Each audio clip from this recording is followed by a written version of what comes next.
Hello, welcome back to Poongodi's channel.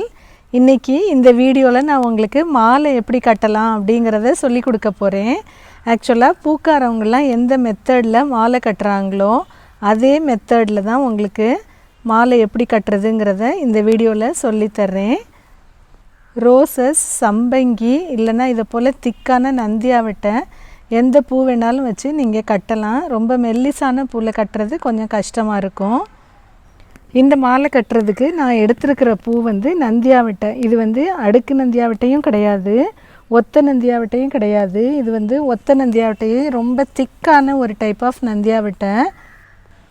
அடுத்ததாக கொஞ்சம் கருந்துளசி, செவ்வரளி கொஞ்சம், இதெல்லாம் டிசைனுக்காக அழகாக இருக்குங்கிறதுக்காக வேறு கலரில் எடுத்துருக்கிறேன். மாலை கட்டுறதுக்கு பொதுவாகவே நாரே யூஸ் பண்ணிக்கோங்க, அப்போ தான் நல்லா ஈஸியாக இருக்கும். சென்டரில் திக்காகவும் நம்ம வச்சுக்கலாம். இப்போது நாரை எடுக்கும்போது சென்டரில் வைக்கிறதுக்கு நல்ல திக்காக பெரிய நாராக ஒன்று எடுத்துக்கோங்க. இந்த மாதிரி பட்டையாக கிழிச்சிக்கோங்க.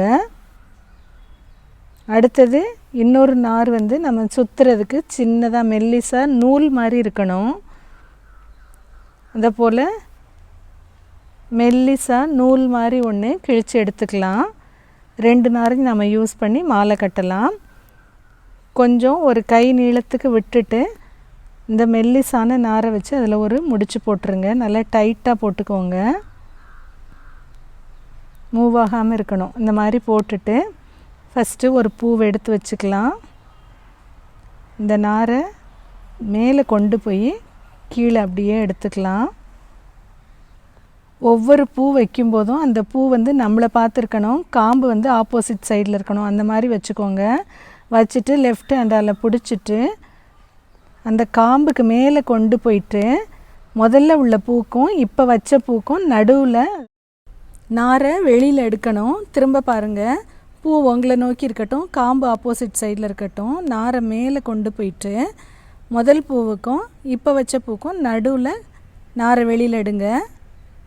திரும்பியும் பாருங்கள், ஒரு பூவை எடுத்து பூ நம்மளை பார்த்து இருக்கணும், காம்பு ஆப்போசிட் சைடில் இருக்கணும். அந்த மாதிரி வச்சுட்டு நாரை காம்புக்கு மேலே கொண்டு போயிட்டு முதல் பூவுக்கும் கடைசியாக வச்ச பூவுக்கும் நடுவில் வெளியில் எடுக்கணும்.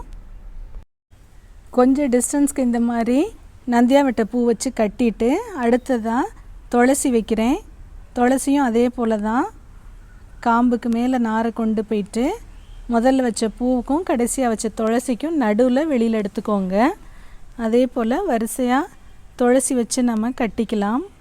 ஒரு ஃபுல் சர்க்கிள் வர மாதிரி கட்டிக்கோங்க. துளசியும் சின்ன சின்னதாக கட் பண்ணி பூ மாதிரி வச்சுக்கோங்க, அப்போ தான் ஈஸியாக இருக்கும். காம்புக்கு மேலே கொண்டு போயிட்டு முதல்ல வச்ச துளசிக்கும் இப்போ வச்ச துளசிக்கும் நடுவில் அதை வெளியில் எடுக்கணும். இந்த மாதிரி வரும். திரும்ப இன்னும் கொஞ்சம் துளசி வச்சுக்கலாம். துளசி இந்த மாதிரி பூத்துலாம் இருந்ததுன்னா அதை கட் பண்ணி எடுத்துருங்க, அப்போ தான் அழகாக இருக்கும்.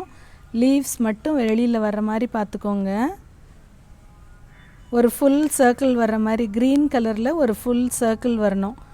அந்த மாதிரி ஒரு 7-8 தடவை கட்டினீங்கன்னா கரெக்டாக இருக்கும். 7-8 துளசி வச்சு கட்டினீங்கன்னா, இல்லை உங்களுக்கு இன்னும் அதிகமாக வேணும்னாலும் வச்சு கட்டிக்கலாம். க்ரீன் கலரில் வந்ததுன்னா மாலை பார்க்குறதுக்கு அழகாக இருக்கும். ஃபஸ்ட்டு இதை போல் க்ரீன் கலர் ஒரு ரவுண்டு முடிச்சுட்டு அடுத்து செவ்வரளி வைக்கிறேன். அதே போல் தான் காம்புக்கு மேலே கொண்டு போயிட்டு துளசிக்கும் இந்த செவ்வரளிக்கும் நடுவில் நாரை வெளியில் எடுத்துக்கோங்க. லெஃப்ட் ஹேண்டில் இந்த தம்பை வச்சு நல்லா அமுக்கி பிடிச்சிக்கோங்க, அப்போ தான் மாலை கட்டுறதுக்கு ஈஸியாக இருக்கும். இப்போ செவ்வரளியில் எவ்வளோ நீளம் வேணுமோ அவ்வளோ நீளம் நம்ம கட்டிக்கலாம். அதே மெத்தட் தான் நான் ஃபஸ்ட்டு சொல்லி கொடுத்தேன்ல நந்தியாவட்டையில், அதே மெத்தடு தான். பூவு நம்மளை பார்த்துருக்கணும், காம்பு ஆப்போசிட் சைடில் இருக்கணும். அந்த மாதிரி வச்சுட்டு கட்டிகிட்டே வாங்க.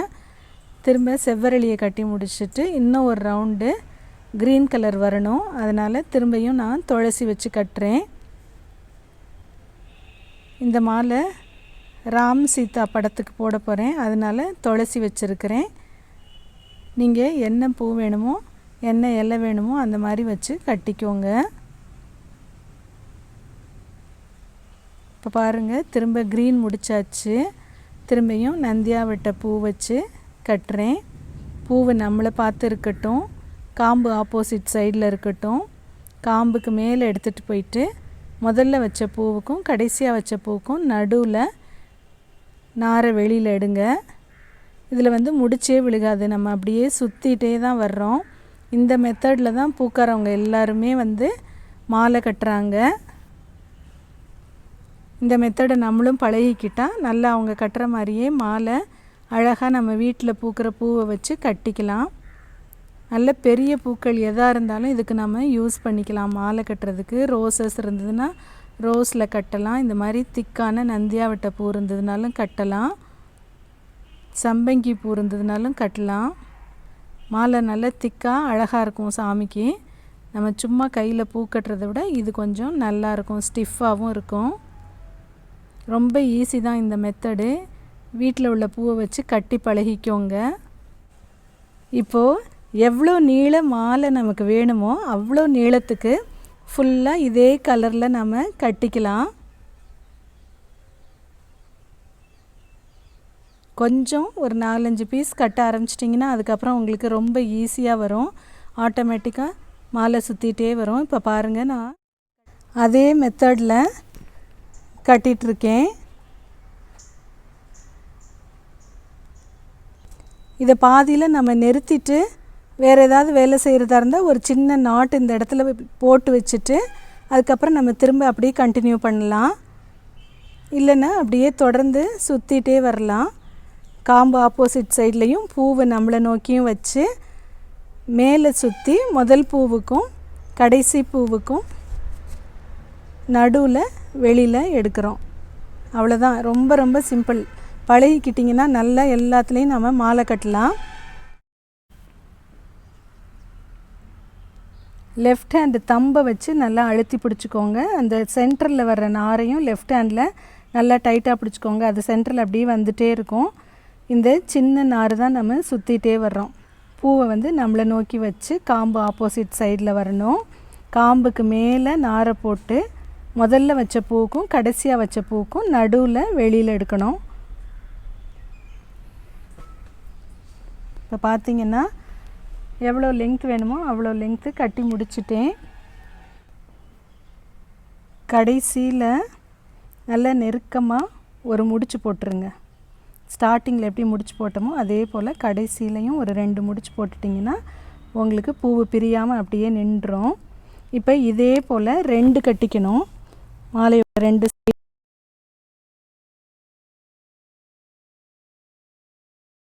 பூ கட்டுற மாதிரி தான் கட்டுறேன். கொஞ்சம் துளசியும் அதுக்கப்புறம் கொஞ்சம் செவ்வரளியும் வச்சு கட்டிக்கோங்க. கீழே டாலர் மாதிரி தொங்க விடுறதுக்காக தான் நான் இது கட்டுறேன். இந்த 2 சைடு கட்டினதையும் ஒன்றா சேர்த்து நல்லா டைட்டாக முடிச்சு போட்டுட்டு அடுத்ததாக துளசி செவ்வரளி கட்டினோம் இல்லையா, அதையும் சேர்த்து முடிச்சு போட்டுடலாம். நல்லா நெருக்கி முடிச்சு போட்டுட்டு எக்ஸஸாக நீட்டிகிட்ருக்கிற நாரை ஃபுல்லாக நம்ம கட் பண்ணி எடுத்துடலாம். இப்போ பார்த்திங்கன்னா அழகான மாலை ரெடி ஆகிருச்சு. நம்ம சாமிக்கு நம்மளே நம்ம கையால் கட்டி போட்டோன்னா அதில் கிடைக்கிற திருப்தியே தனி. இப்போது எல்லோரும் மாலை கட்டுறதுக்கு பழகிக்கிட்டு இருப்பீங்கன்னு நினைக்கிறேன். இந்த வீடியோ பிடிச்சிருந்ததுன்னா லைக் பண்ணுங்கள், உங்கள் ஃப்ரெண்ட்ஸ் கூட ஷேர் பண்ணுங்கள். இன்னும் மற்ற வீடியோஸோட லிங்க்ஸ் எல்லாம் நான் டிஸ்கிரிப்ஷனில் கொடுத்துருக்குறேன். இது வரைக்கும் பூங்குடிஸ் சேனலுக்கு சப்ஸ்கிரைப் பண்ணாதவங்க சப்ஸ்கிரைப் பண்ணிக்கோங்க. அப்படியே பக்கத்தில் உள்ள பெல் ஐக்கானை கிளிக் பண்ணிக்கோங்க. அப்போ தான் நான் போஸ்ட் பண்ணுற அடுத்தடுத்த வீடியோஸோட நோட்டிஃபிகேஷன்ஸ் உங்களுக்கு உடனே வரும். தேங்க்யூ.